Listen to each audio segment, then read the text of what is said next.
Bonjour à tous. Nous allons commencer une nouvelle série d'études sur la Haggadah. Et durant cette étude, nous utiliserons le format suivant. Je ferai des cours d'une vingtaine de minutes pour expliquer le sens profond de certains passages de la Haggadah. Et nous finirons ces cours par certaines halachot, certaines lois essentielles relatives au Seder. Le premier cours sera un peu plus long car c'est une introduction.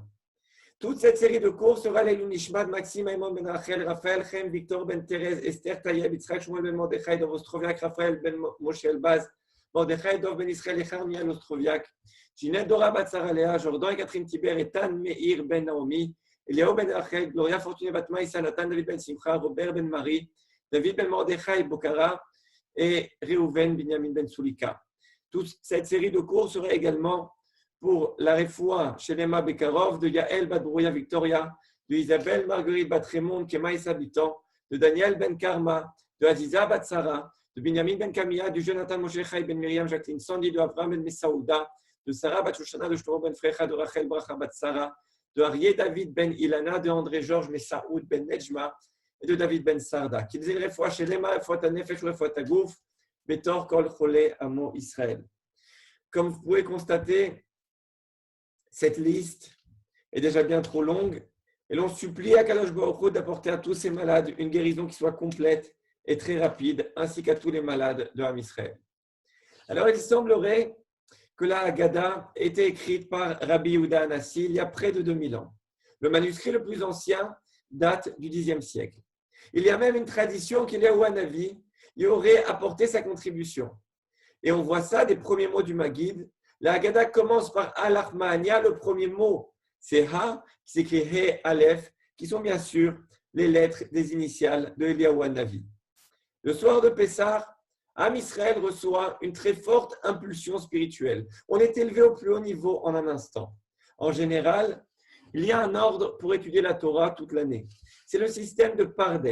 Pardes qui s'écrit Peresh Dalet Samer, qui sont les rachetevot de Pshat, Remez, Drash et Sod. Pshat, c'est le sens simple. Remez, c'est l'allusion. Drash, c'est l'exégèse ou interprétation. Le Sod, ce sont les secrets de la Torah, la Kabbalah, le sens caché. On commence donc, logiquement, à étudier avec le sens simple de la Torah, puis on monte progressivement jusqu'à atteindre les secrets de la Torah. C'est comme en mathématiques. On va d'abord apprendre à un enfant à additionner, puis à soustraire. Peut-être que grâce à ces outils, il arrivera à faire des équations du premier degré, peut-être même un jour de la physique quantique, voire même un jour peut-être qu'il arrivera à envoyer une fusée dans l'espace, mais on n'envoie pas une fusée dans l'espace sans savoir additionner ou soustraire. Il y a d'ailleurs une allusion à cet ordre d'études dans la Gemara Shabbat, page 77 Amoud Aleph, où là-bas, Rava déclare que tout vin qui ne contient pas 3 volumes d'eau pour un volume de vin, eh bien, n'est pas considéré comme du vin. Et il y a un message très profond contenu dans cette déclaration rapportée par Rav Mansour. C'est que Yahin s'écrit Yud, Yud, Nun. Yud, c'est 10, il y a 2 Yud, c'est donc 20, Nun, c'est 50. Donc, Yahin a pour valeur numérique 70. Et c'est exactement la même valeur numérique que le 4e niveau de compréhension, qui est le Sod, qui a également pour valeur 70. Sod, ça s'écrit Samer Vav Dalet. Samer, c'est 60. Vav, c'est 6. Et Dalet, c'est 4. Ça fait donc 70. Yahin, 70. Sod, 70. C'est d'ailleurs pour ça que nous disons Irnas Yahin, quand le vin entre, eh bien, ce qui sort, c'est le Sod, ce sont les secrets. Rava est en fait en train d'expliquer que si on ne dilue pas le Sod, les secrets de la Torah, avec une compréhension préalable des sens premiers, eh bien, on ne pourra pas arriver à un véritable degré de Sod. On ne peut pas sauter directement à la compréhension de la Kabbalah en ignorant les 3 premières étapes que sont Pshat, Remez et Drash. Rava nous dit donc d'équilibrer le Sod qui correspond au Yahin, au vin, en versant 3 volumes d'eau, c'est-à-dire les 3 premiers degrés de compréhension. Sinon, comme le dit Rava, ça ne sera pas considéré du vin, ça ne sera pas considéré du véritable Sod. Mais le soir de Pessah, c'est une exception. Hachem nous catapulte directement au niveau de Sod. Nous sommes envoyés au niveau de compréhension des secrets de la Torah directement, sans progression graduelle. Et on voit ça du mot Seder. Ce mot Seder, par laquelle cette nuit de Pessah est appelée, qui fait référence, Seder, ça s'écrit Samer Dalet Resh, ce sont les Rachetevot de Sod, Drash et Remez. Nous commençons directement à partir du Sod, et cette fois-ci en sens inverse. Nous verrons que la Gdusha, la sainteté et la protection qui émanent du soir du Seder sont absolument uniques par rapport aux autres soirs de l'année. Notamment, comme le dit le Zohar, car Akadosh Baruch Hu, la Shrina elle-même est présente dans chaque maison juive pour écouter les papas raconter la sortie d'Égypte à leurs enfants. En résumé, nous pouvons atteindre le soir du Seder des niveaux spirituels absolument exceptionnels. Et à travers cette étude, j'espère que nous arriverons à nous préparer pour ce grand jour. Alors, historiquement, le soir du Seder, c'est le soir où Abraham a sauvé son neveu Lot. C'est le soir où, quelques années plus tard, l'ange a annoncé à Abraham la naissance d'Yitzhak. C'est le soir où Yitzhak a béni Yaakov. Et c'est le soir où Israël est sorti d'Égypte. Il y a deux mitzvot minatora qui sont spécifiques au Seder. La première, c'est raconter la sortie d'Égypte. Il est écrit Vegata lebincha bayom ha'u. Et la deuxième mitzvah minatora, c'est de manger la matzah, de manger un kazaï de matzah, 28 grammes, la nuit de Pessah, comme c'est ramené dans Shemot, chapitre 12, verset 18. Il y a d'autres mitzvot minatora le soir du Seder, mais qui ne sont pas spécifiques au Seder, comme par exemple faire Birkat Hamazon, qui est une fila minatora après manger. Si par exemple on a ses parents à table, eh bien faire Kibud Avayim, ce sera également minatora. Si par exemple le Seder tombait un vendredi soir, eh bien le Kiddush du Seder serait également minatora. Il y a 3 mitzvot midera banane principales: boire les 4 coupes de vin, réciter le Hallel et manger le maror. Alors, on fera très attention d'honorer la table de Pessah. De façon générale, ce n'est pas l'esprit du judaïsme de vivre de façon extrêmement ostentatoire. Si par exemple une femme a de très beaux bijoux, eh bien, elle ne mettra pas tout d'un coup. Si quelqu'un a de très beaux ustensiles, il ne mettra pas tout d'un coup. Bien sûr, une femme pourra mettre des bijoux, mais pas tout d'un coup, et pareil pour les ustensiles. Mais il y a une exception à cette règle, et il s'agit de la nuit de Pessah. C'est un soir où l'on doit se réjouir et agir comme à la sortie d'Égypte. Nous sommes sortis avec tous les trésors d'Égypte. Ce soir-là, tout embellissement de la table est non seulement permis, mais il est même conseillé. Ce n'est vraiment pas le soir où sortir les assiettes en plastique. Je sais que vous voulez faire bien et vous voulez faire attention à la cache-route. Bien sûr, on ne viendra pas sacrifier la cache-route, mais il ne faudra pas s'habituer au plastique. On essaiera de tout faire pour pouvoir garder sa plus belle vaisselle pour Pessah, car en agissant ainsi, on montre notre liberté. Le Rav Shlomo Zalman Orbar avait plusieurs ustensiles en argent dont il avait hérité, et il ne les utilisait que le soir de Pessah. Il avait également une très belle chaise qu'il n'utilisait que le soir de Pessah. Alors, une fois que la table est dressée, nous pouvons commencer à aborder la première étape du Seder qui est Kadesh. Donc, quand on fera Kiddush, Kadesh c'est le Kiddush, quand on fera le Kiddush, en faisant Shechianu dans le Kiddush, on va penser à quitter toutes les mitzvot du Seder. En ce qui concerne boire du jus de raisin, étant donné que c'est une question qui revient tout le temps, le Rav Shlomo Zalman Orbar considère que le jus de raisin est considéré comme du vin dans tous ses aspects, même en ce qui concerne la mitzvah de boire du vin pour se réjouir à Yom Tov. Le Rav Ovadia Yosef dit qu'une personne ayant des difficultés à boire du vin le soir du Seder de Pessah est autorisée à boire du jus de raisin et s'acquitte ainsi de son devoir des 4 coupes. Cependant, la personne qui s'imposera la rigueur de boire du vin exclusivement ou bien de mélanger le jus de raisin avec le vin sera digne de bracha, sera digne de bénédiction. Alors, quelle quantité boire? On prendra une coupe contenant un minimum d'un révi'it qui correspond à 8,6 centilitres selon une grande partie des avis. Et donc, ça correspond à peu près à ça. Vous voyez, ce n'est pas grand-chose.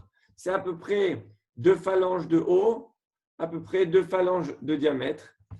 Et idéalement, on s'efforcera de boire le verre en entier, c'est-à-dire un révit complet. Cependant, si on n'y arrive pas, eh bien, on peut se suffire du rov de la majorité d'un révit. Donc, vous voyez, ça ne fait pas grand-chose. Beaucoup de personnes se plaignent qu'il y a trop à boire le soir du seder, mais c'est souvent qu'ils ne connaissent pas les quantités ou qu'ils n'ont pas la bonne taille de verre. Si l'on boit une quantité inférieure à ces mesures, on ne se rend pas quitte de son devoir et on devra boire un verre supplémentaire. Certains avis soutiennent qu'à Pessah, il convient de boire la plus grande partie du verre que l'on possède et pas seulement un réveil. Donc, ça veut dire que si j'ai un grand verre, je devrais boire une quantité qui est très importante, la moitié de ce grand verre. On essaiera donc de ne pas prendre des verres qui sont trop grands et ainsi on pourra s'acquitter également de cette opinion. Pour la 4e coupe, on essaiera de s'appliquer à boire un révit entier afin de pouvoir prononcer la bracha finale de Halagefen selon tous les avis. Il y aura d'autres avis, mais si on veut vraiment s'accorder selon tous les avis, on boira un révit en entier pour la dernière coupe. Il est préférable de prendre du vin qui n'est pas mevouchal, qui n'a pas été bouilli, sauf si ce dernier est de meilleure qualité que le vin ordinaire. Maintenant, pour le kidouche, on essaiera également de boire un révit en entier si possible. En ce qui concerne les femmes et les enfants, nos sages ont institué cette pratique aussi bien pour les femmes que pour les enfants en âge d'être éduqués, c'est-à-dire entre la 5e et la 7e année de l'enfant, selon les avis. Cependant, l'enfant ne sera pas tenu de boire une quantité de vin ou de jus de raisin supérieure à la contenance de sa propre joue. Contrairement à un adulte qui doit boire au moins un peu plus qu'un demi-réveil. Une personne qui a du mal à boire les 4 coupes. Si la consommation des 4 coupes de vin ou de jus de raisin s'avère désagréable ou provoque des maux de tête, on devra néanmoins, je suis désolé, s'efforcer de les boire selon Shulchan Aruch. En revanche, si cette consommation s'avère nocive au point de provoquer l'alitement, on est alors dispensé de boire les 4 coupes du seder. Il reste cependant possible de remplacer le vin ou le jus de raisin avec une boisson considérée comme courante et importante dans le pays où l'on réside. Alors, le fait de rincer, on s'appliquera à Pessah à rincer le verre que l'on utilisera pour les 4 coupes aussi bien à l'intérieur qu'à l'extérieur. Le Darkei Moshe et le Ben Ishraï disent que pour des raisons kabbalistiques, on doit rincer les verres avant chacune des 4 coupes de vin, même si ceux-ci sont parfaitement propres. Alors, en ce qui concerne le fait de s'accouder, on s'accoudera bien sûr du côté gauche et on s'accoude pour boire les 4 coupes en signe de liberté. Et si jamais on a oublié de s'accouder, alors les Ashkénazes sont plus indulgents sur ce sujet. Le Mishnah Berurah dit que si on a oublié, on ne recommencera pas si on a oublié pour la première, la 3e et la 4e coupe. On recommencera seulement pour la 2e coupe. Et les femmes ashkénazes ne s'accoudront pas. Les Sfarades sont plus stricts. Rav Ovadia Yosef, dans Chazon Ovadia, est basé sur le Shulchan Aruch, écrit que celui qui a bu sans s'accouder une des 4 coupes devra reboire en s'accoudant.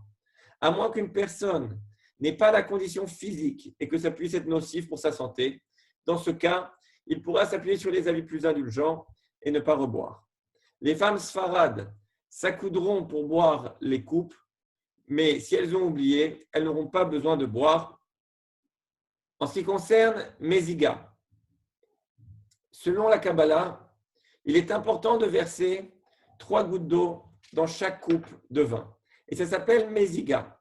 On met de l'eau dans une cuillère à café, puis on verse 3 fois en disant à chaque goutte un de ces 3 mots, Malé Yadenu Mibichotecha.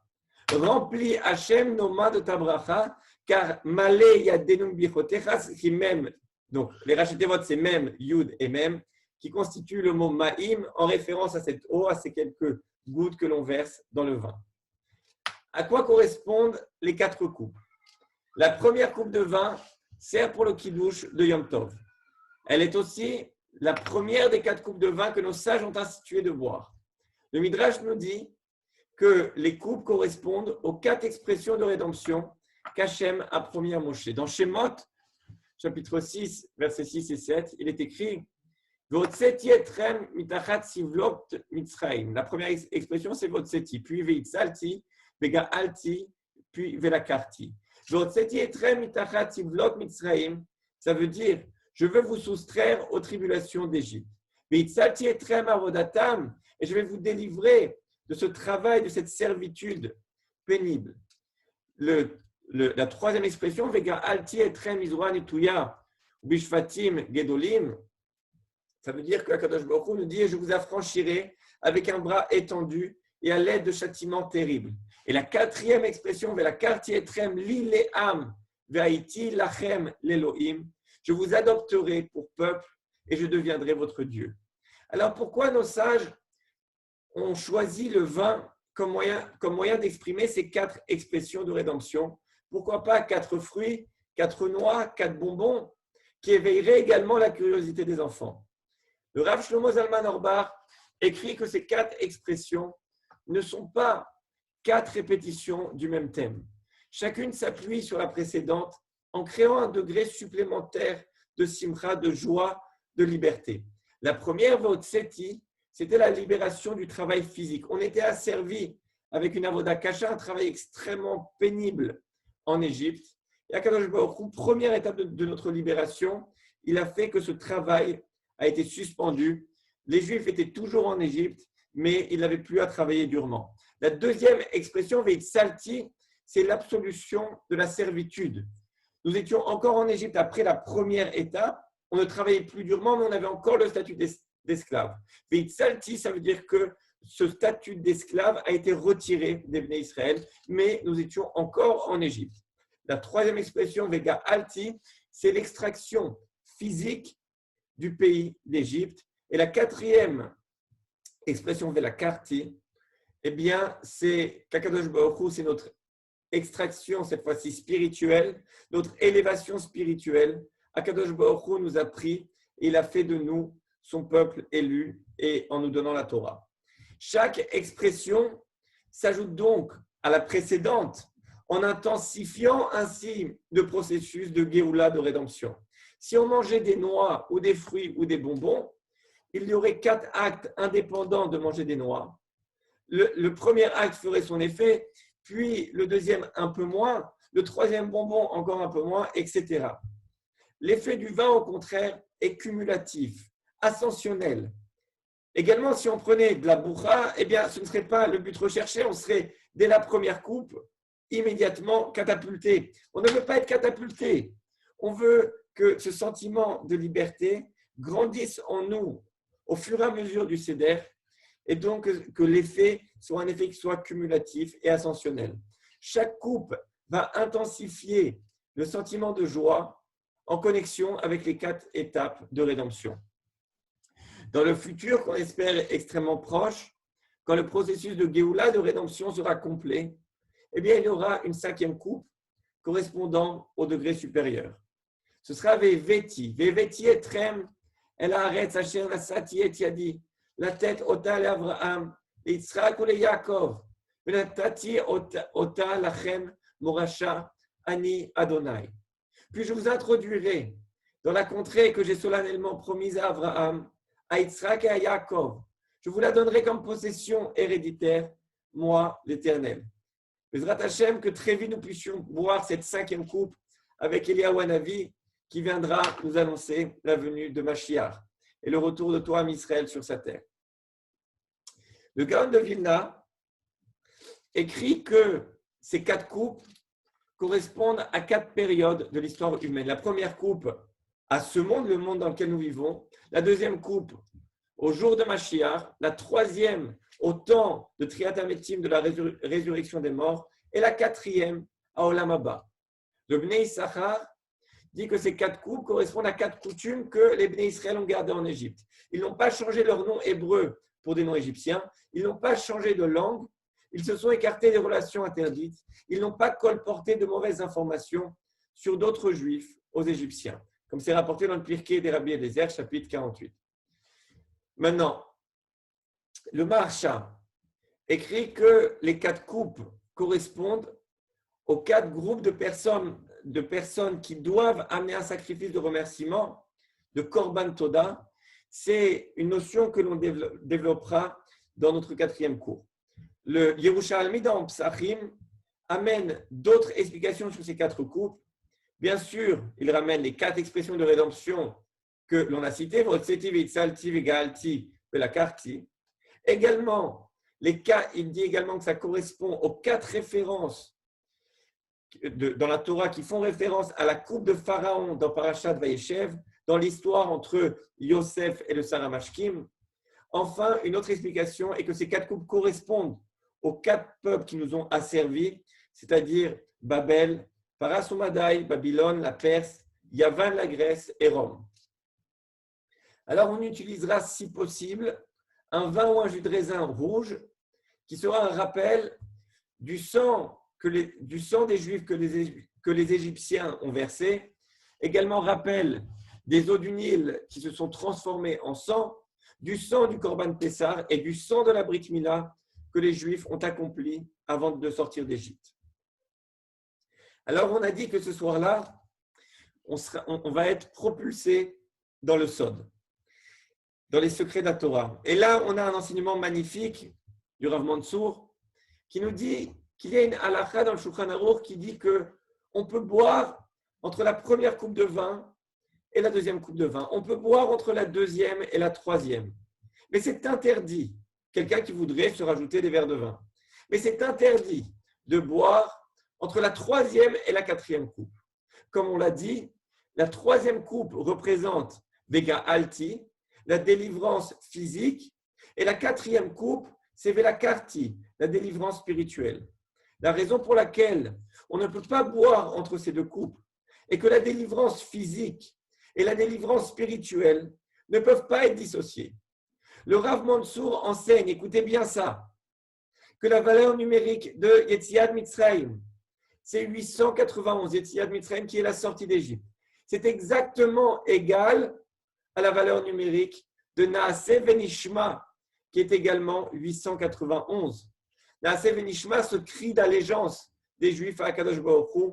Les Juifs ont été libérés de l'esclavage uniquement pour pouvoir s'engager inconditionnellement au Har Sinaï pour Akadosh Baruch Hu et sa Torah. Être libre physiquement, sans l'être spirituellement, est un état encore plus négatif que celui d'esclave. C'est être esclave de ses ta'avot, de ses pulsions, de sa paresse, de sa jalousie, de la nourriture, de la mode, voire de la drogue. Toutes ces choses qui peuvent devenir tes maîtres et te dominer. Il y a un très bel enseignement dans la Gemara Shabbat à propos du passage où Yosef a été jeté dans le puits. Dans Maseret Shabbat Daf Chav Bet Amoud Aleph, qui est très proche du Daf Yomi, on nous dit là-bas Ve'abor rek en bo maim. La Gemara dit, ça veut dire quoi? Ça veut dire que le puits où Yosef a été jeté par ses frères, ce puits était vide et il n'y avait pas d'eau. La Gemara dit maim en bo, effectivement, il n'y avait pas d'eau. Aval nechashim ve'akravim yesh bo. Mais des scorpions et des serpents, il y en avait dans ce puits. Le bord, le puits, représente le cerveau. Et l'eau représente bien sûr la Torah. Nos sages enseignent qu'une tête qui n'est pas remplie de Torah ne reste pas vide. Elle se remplit forcément de nechashim ve'akravim, de serpents et de scorpions. C'est quoi ces nechashim ve'akravim? Ce sont ces pensées destructrices qui rendent esclave l'homme. Tout espace laissé vide dans la tête se remplit forcément d'une façon ou d'une autre. Il suffit de regarder un champ qu'on aurait laissé à l'abandon, signe de liberté, pour voir qu'il ne se passe pas rien. Le champ se remplit inévitablement de mauvaises herbes qui poussent à une vitesse fulgurante et très vite recouvrent tout l'espace. On sait très bien que dans un champ, s'il y a des roses, eh bien, ce ne sont pas elles qui, sans aucun travail, recouvriront tout le champ. Si on laisse le champ à l'abandon, les mauvaises herbes recouvriront tout l'espace. C'est très important pour des parents de comprendre ça. Certains disent qu'ils ne veulent pas que leurs enfants étudient trop la Torah. Ils ne veulent pas qu'ils aient de bourrage de crâne, comme ils disent. Mais de toute façon, le crâne d'un adolescent, il va être rempli d'une façon ou d'une autre. Si l'enseignement du puits de Yosef était vrai à l'époque du Talmud, il y a 2000 ans, à plus forte raison aujourd'hui, avec les téléphones, la télévision, qui n'est remplie que de violence, de manque de pudeur dans la façon d'agir et de parler. Je vous assure que je n'essaye pas de surenchérir ou d'exagérer, mais c'est que ça, des mots mal élevés.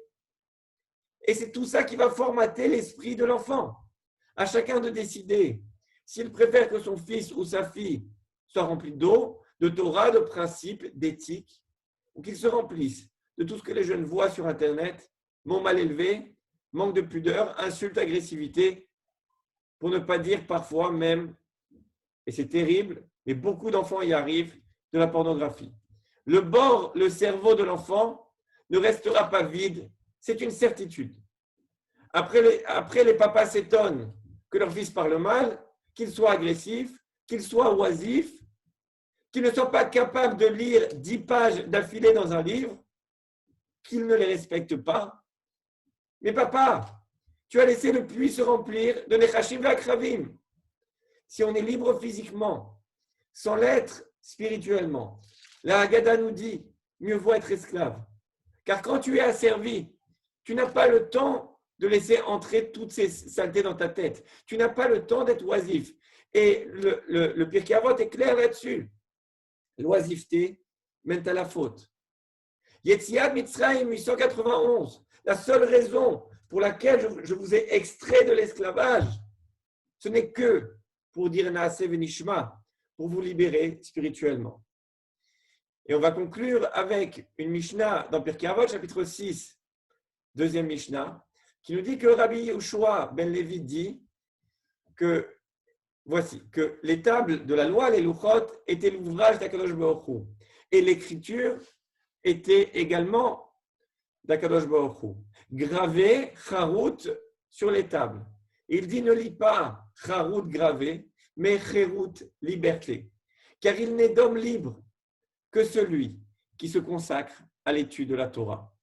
Et les gens pensent souvent qu'en étudiant la Torah, en faisant Torah et Mitzvot, eh bien, on s'attache les mains, on se prive de liberté. Eh bien, c'est tout le contraire. Justement, la Torah te permet de te libérer de toutes ces ta'avot et de toutes ces choses qui enferment ton esprit et qui le rendent esclave.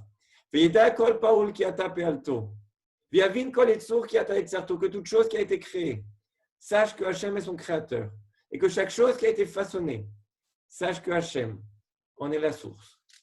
Merci à tous et on se revoit pour le prochain cours.